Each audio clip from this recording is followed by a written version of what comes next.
Hello, everyone, and welcome into the SunDevilSource series recap here in Tucson, Arizona. Pleasure to be joined by Blaze Sports broadcaster Jaden Taylor. He was here calling all the games this weekend, and we were here covering it all the way. ASU wins the series against the Wildcats, their first series win here in Tucson since 2016, and have won back-to-back series in back-to-back seasons for the first time since 2015-16. A big momentum boost for the Sun Devils, but today a different story, a 14-3 blowout loss, only 3 runs for the Sun Devils coming in the third inning, and things fell apart so much so that Willie Bloomquist was ejected in the game. He was trying to explain some things to the umpire, get an explanation for himself. He couldn't really understand what was going on, and a bit of a damper to the ending of what was a great series overall for the Sun Devils. Yeah, a great first 2 days, and the 2 starters in Thomas Burns and Connor Markle on Friday and Saturday. Wondrous work, and 2 guys that have really grown this season, and that's what Willie Bloomquist talked about last night. It's a testament to how much this pitching staff has grown this season, even sometimes the back-end bullpen options that did struggle today. Of course, that one play across the middle was supposed to be some challenge on a runner's interference, a late slide by Richie Morales, and Bloomquist talked about it, didn't feel like he got a full explanation, was just trying to get an explanation and didn't really get it. So an odd way for him to get thrown out of this game, but I think ever since there, the kind of wheels kind of fell off for Arizona State. But good start of the weekend. I think you got to figure out what your back-end bullpen options are later on, but it's a developing start. You're only 2 weeks into Pac-12 play. We talk about the importance of this rivalry, and Willie Bloomquist made it evident early on that he thinks his team needed to have this hostile environment to sort of kickstart their emotions, get them back in the right direction, and they had some hostility here. There was some pretty good amount of fans here this weekend, and the Sun Devils got the job done between 2 really fabulous starts. Thomas Burns, true freshman. Willie Bloomquist came out on the mound, talked to him. He said, "Let's go. I got this." Ended up finishing off his 7 innings of work, longest he's gone. Connor Markle comes back the next day, goes the longest he's gone, tied for the longest he's gone in his career, plus a season-high 8 strikeouts, shut out the Wildcats for the first time since 2014. So those 2 days were really some of the better baseball we've seen this team play. It's very arguably been the best 2 days of pitching that Willie Bloomquist has had here at Arizona State. The least amount of runs in a 2-game time span since 2021.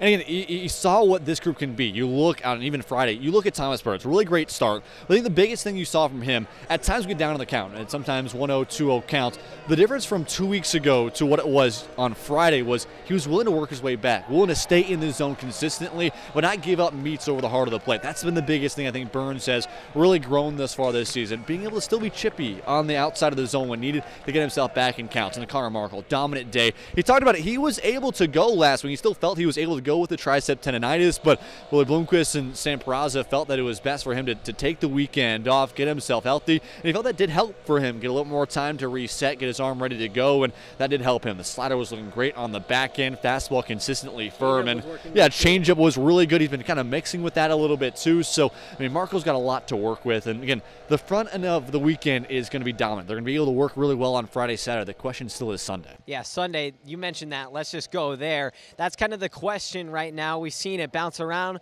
with Team Tyler Meyer. Adam Behrens got the ball today. He just went an inning and a third, got rocked around for 5 runs in what ended up being 14 for Arizona, and so that's kind of still iffy. Tyler Meyer expected to get the ball on Tuesday. Willie Bloomquist said he hopes he can get back in his rhythm after he's kind of been out of a lack of command with the fastball. A lot of walks for him. He's got to be able to kind of tame that together, but overall just kind of a weird spot that the Sun Devils are in with the Sunday starter, because Friday and Saturday, they're pretty solidified if they can keep that momentum going. And Willie Bloomquist said if they can just get that next step and get longer outings out of their Sunday guys, and then they're going to be in a good spot. And the big reason for that is because they only had to use 4 pitchers the first 2 nights. They had the right guys in those big spots. Ben Jacobs and Ryan Schieffer, the 2 closers to end off the weekend on Friday and Saturday. But today they had to force different guys in positions that they're not normally used to early off the bat. Matt Teen kind of even putting a little bit early. Cole Carlone in an odd spot. They really threw him a lot today. 47 pitches, wasn't taken out of the ball game.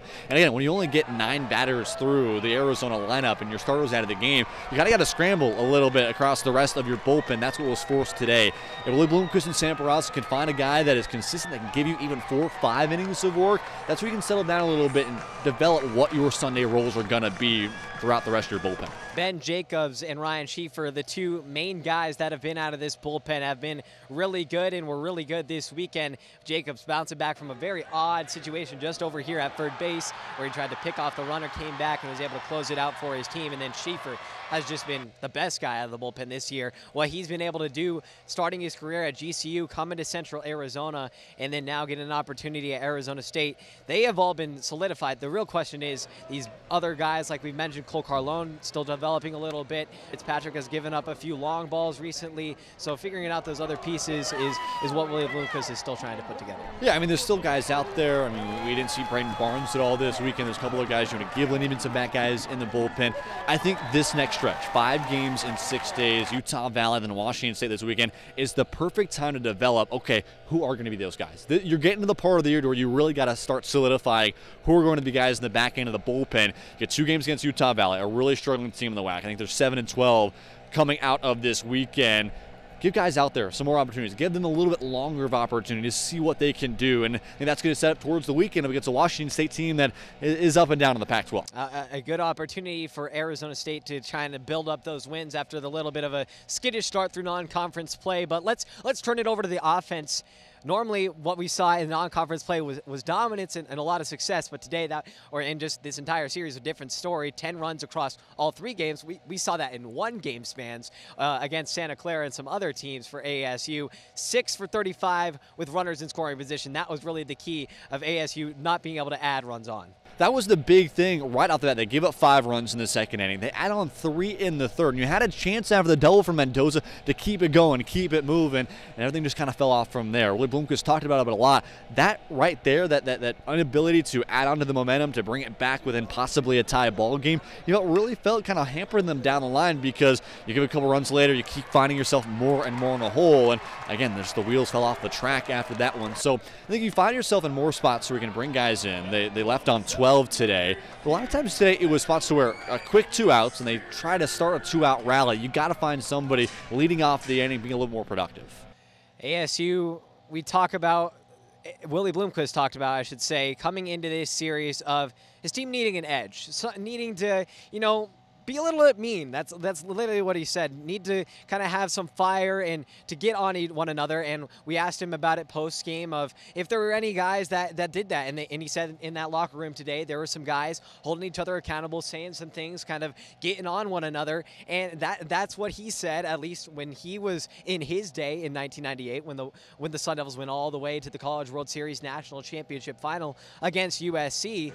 That's what that team had. He said, quote, that he was afraid that if you showed up to practice late, that you might get thrown by the throat down the tunnel. That's how intense it was. He wasn't suggesting that there should be physical violence, as he like kind of backtracked. But having a little bit of accountability and a little bit of meanness and firmness is what a team needs to kind of get some of these younger guys to understand what it takes to play at a college baseball level. And that was the big thing on Friday night. All 4 guys that played a big factor. Josiah Cromwick, we saw with Ben Jacobs as well, Thomas Burns, Ethan Mendoza, all new guys, all guys that hadn't seen what this rivalry means, not just to the program, but across the entirety of the cities of Tempe and Phoenix, down here in Tucson, that truly got an experience of what this is like, and they felt that was incredible for them to see it, to truly feel it.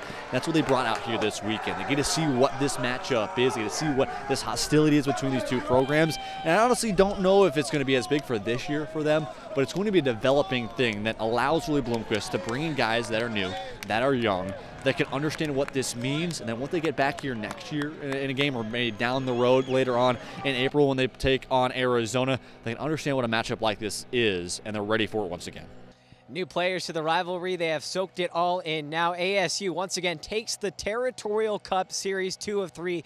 They lose the series finale today, 14-3. That's going to do it for our SunDevilSource post-game show. Thanks so much to our pal Jaden Taylor for joining us here. And ASU will take on Utah Valley here coming up on Tuesday and Wednesday. Thanks so much for tuning in, and we'll see you all soon. Signing off from High Corbett Field.